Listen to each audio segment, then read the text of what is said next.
Tamblingan, terutama Alas Mertejati, menyimpan banyak pengetahuan. Selain penting untuk disebarkan kepada masyarakat adat dalam Tamblingan, terutama para generasi muda, pengetahuan ini juga perlu disebarkan kepada masyarakat luas.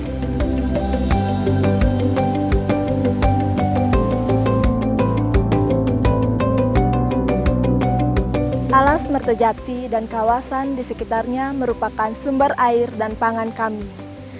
Air yang digunakan untuk pengairan sawah ini bersumber dari hutan sehingga tanaman di atasnya bisa tumbuh dengan subur.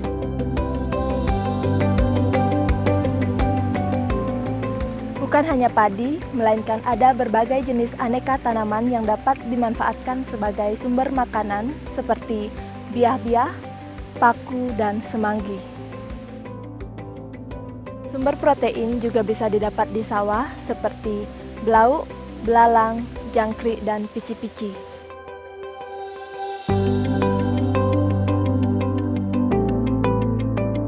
Dulu, ketika sawah masih diperlakukan secara organik, ada lebih banyak sumber makanan seperti belut, kodok, siput, udang, dan yuyu.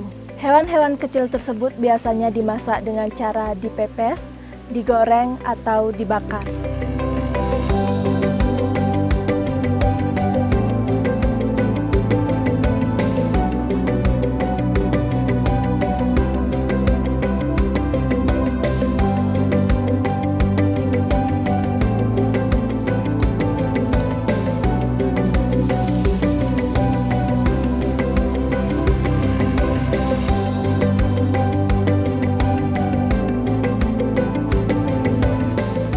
Ini adalah sayur pakis yang biasa kita konsumsi di Desa Umejero dan hampir sama dengan 3 wilayah lain di catur desa.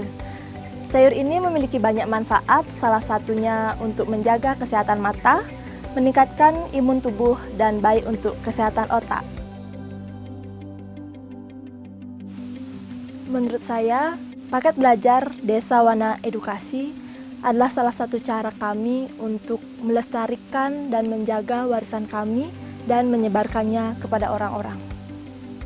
Banyak hal yang sudah saya dapatkan dari kegiatan ini, salah satunya mengetahui wilayah catur desa adat dalam Tamblingan dan juga mengetahui potensi-potensi yang ada di wilayah kami, memperluas jaringan dan juga mengetahui cara pemanfaatan potensi-potensi yang ada di wilayah kami, salah satunya membuat keripik pisang, membuat keripik keladi, boreh, dan lain sebagainya. Nanti teman saya Willy akan menjelaskan tentang kekayaan Alas Mertejati. Sebagian besar dimanfaatkan untuk kelengkapan Banten, ada juga yang digunakan sebagai obat.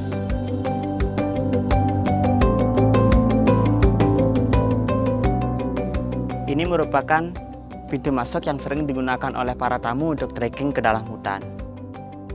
Nama Tamblingan sendiri sering dikaitkan dengan Tambo Eling, yang berarti air penyembuhan.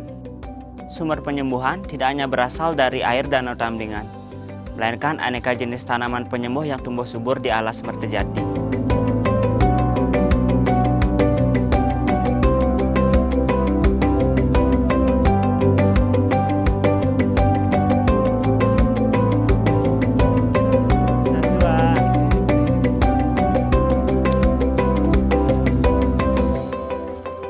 Ini keistimewaan Danau Tamblingan. Hanya pedau yang diizinkan untuk melintasi area danau, sehingga kualitas airnya masih sangat terjaga. Danau Tamblingan memiliki ikan endemik, yaitu ikan kuyuh. Selain cita rasa dagingnya yang sangat enak, ikan kuyuh banyak kami manfaatkan untuk Banten tertentu. Sayangnya, saat ini ikan kuyuh sudah sangat sulit untuk didapatkan. Namun ada pihak luar yang menebar bibit ikan nila dan ikan lele jumbo, padahal ikan-ikan tersebut bersifat invasif. Kami tidak bisa melarang hal tersebut, karena kami tidak memiliki status pengelolaan untuk kawasan hutan dan Danau Tamblingan.